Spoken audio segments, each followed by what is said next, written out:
Morning, all. All right, so some news of the day for all you fine people on the internet, plus the preview for tonight's three-game schedule. I'm going to be at SmackDown tonight. I'm going to be watching some WWE, so I will be doing the review for that after I get back from the wrestling show. We'll see how much of the wrestling I get to see. I won't be able to see the early games at all because we have to leave early.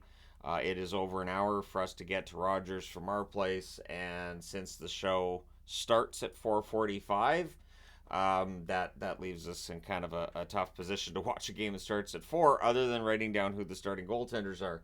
So I might be home for the end of the Jets Anaheim game, but we'll see. It may be a late review tonight of what happens in the National Hockey League. That being said, we're going to start with the news of the day, including Ryan Hartman. So this story takes another turn. He's saying that Perfetti followed him around the ice and wanted to goad him into admitting that he hit him in the face on purpose. And so he denies the story that Perfetti's been telling, and also said that he was telling all of his teammates that all the Jets knew, and that he was telling them all that was what had happened. Oddly enough, the Winnipeg Jets wanted to release video footage from that game of whatever happened, and the Minnesota Wild said no. So I guess it requires both teams to agree to it before it's released. So we don't know the actual story yet. We know there's video and audio of what happened, but it has yet to come out publicly. One thing that Hartman did say in relation to this was if everything that was said on the ice was released to the media, there'd be a lot of guys in the league in trouble, which I do not doubt. I have no doubt in my mind that guys say things to one another on the ice that, you don't want to hear about in the media.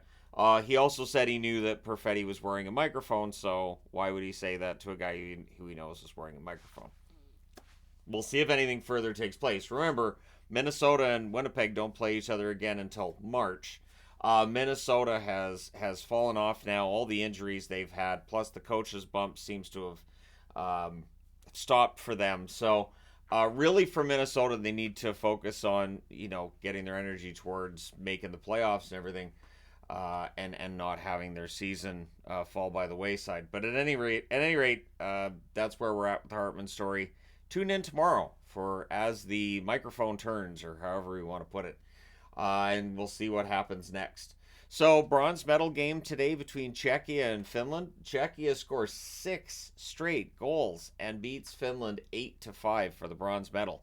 So, impressive comeback victory by the Czechs, and it's always nice to see a country that maybe isn't expected to win a medal, and that's the case here. So, Czechia knocked out the Canadians, and then they knock out the Finns to win bronze. I think that's a pretty good tournament for them. And hopefully the junior players that have had this experience, majority of them go on to have good NHL careers. Sure, why not? I say that knowing that usually with most junior rosters, not more than half would end up in the NHL, or maybe around half. But anyways, good luck to all of them. Connor Bedard has set another record. I know. People get tired of the Bedard stuff, but in this case, it is noteworthy, and it is newsworthy as well. He is the youngest player to be selected to the All-Star game. He is easily the best member of the Chicago Blackhawks. He belongs there. And he breaks Jeff Skinner's record as the youngest player to appear in an All-Star game. So, for Bedard, it's been a very good, strong rookie season for him thus far. He didn't get a point last night against the Rangers, but very few did for Chicago. And for the Blackhawks, we know it's kind of a lost season at this point. But Bedard's been playing well. Despite the guys that they brought in to mentor him not being in the lineup. Hall not playing injured, and of course Perry, contract terminated and gone. So, for Bedard, good on him for getting into the All-Star game. Should be fun, and I look forward to seeing how he does with good players, as opposed to, and I'm not saying they're not good players in Chicago, but if you compare the players Bedard's playing with currently to players on most playoff teams and such, it is a very different picture. The Winnipeg Jets, they're now 8-0-2 in their last 10, so they have points in 10 straight. They're only 1 point behind Colorado for first place in the Central. So I think Dallas is 3 points behind them now. For Winnipeg, things are going really, really well.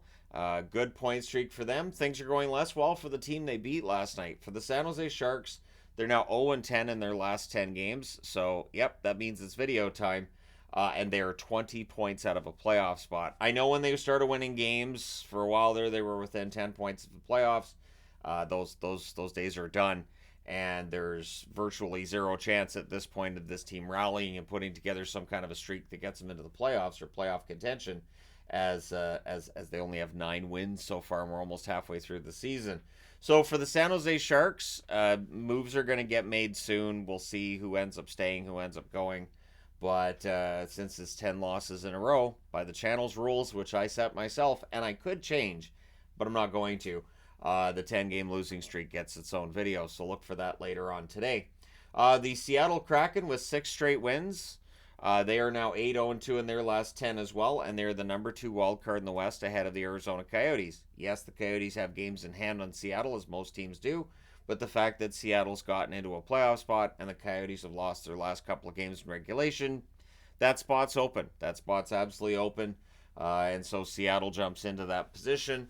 We'll see whether or not they're able to stay there. I hope they do. I think it's entertaining to have Seattle in the playoffs, but we shall see.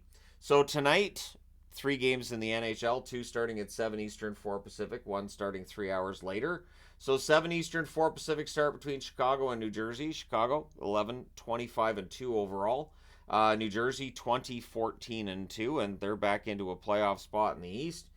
These teams met November 5th in Chicago. New Jersey won that matchup 4-2. So looking at each team today, I looked at a player who has not played very many games or has missed some time that I wanted to talk about. On the Chicago front, Taylor Hall was brought in to be that guy to mentor Bedard along.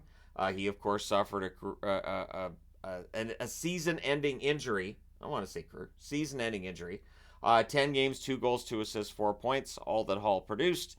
And Bedard's been doing his best minus Hall since then. On the New Jersey side, Dougie Hamilton, who may not play until the playoffs, 20 games, 5 goals, 11 assists, 16 points. And I say may because he may very well not be ready once we get to that first round of the playoffs. New Jersey might have to go a little distance there for Hamilton to make his return. 7 Eastern, 4 Pacific start between Carolina and Washington. The first matchup was December 17th. That was a 2-1 shootout victory for the Caps. These teams will meet again March the 22nd as well as April the 5th. Carolina's 21-13-4, playing quite well recently. The Capitals 18-12-6, kind of slipping a bit recently. We'll see how this one goes. Svechnikov, in the 23 games he's played, 8 goals, 15 assists, 23 points. Just imagine if he'd played and been healthy all season, how many goals he'd have already. On the Capitals side, Pacioretty made his return in their last game. It was not a great first game. He admitted that after. His coach admitted that during the game as well. But it does take a while to get back up to speed when you've barely played any hockey in 2 years. So for Pacioretty, hopefully he gets things going tonight. And if you're a Carolina fan, you'll hope he gets things started in the next game, not this one. 10 Eastern, 7 Pacific start between the Jets, who are on that 10-game point streak, against the Anaheim Ducks. So on December the 10th, Winnipeg went into Anaheim and won 4-2. The third and final meeting will be March the 15th in Winnipeg. So the Jets are 24-9-4 overall. Very, very strong record. The Ducks less so at 13-23-1 on the season. Velarde has only played 19 games this year, but he's been very good. 8 goals, 8 assists, 16 points. He had another goal last night, just playing fantastic hockey. On the Anaheim side, Trevor Zegras had the slow start, and then the injuries look better lately. 17 games, 2 goals, 3 assists, 5 points. But if you're going to talk about disappointing players this season, Zegras would absolutely be in the discussion if you're doing like a top 10 list, something like that, which I've not done, but I've thought about. Anyways, there you go. Let me know your picks for tonight's games in the comment section below. Don't forget to hit like and subscribe if you haven't already. And let me know your thoughts about any of the items on the board. Thank you guys so much for all your support. I will talk to you again soon.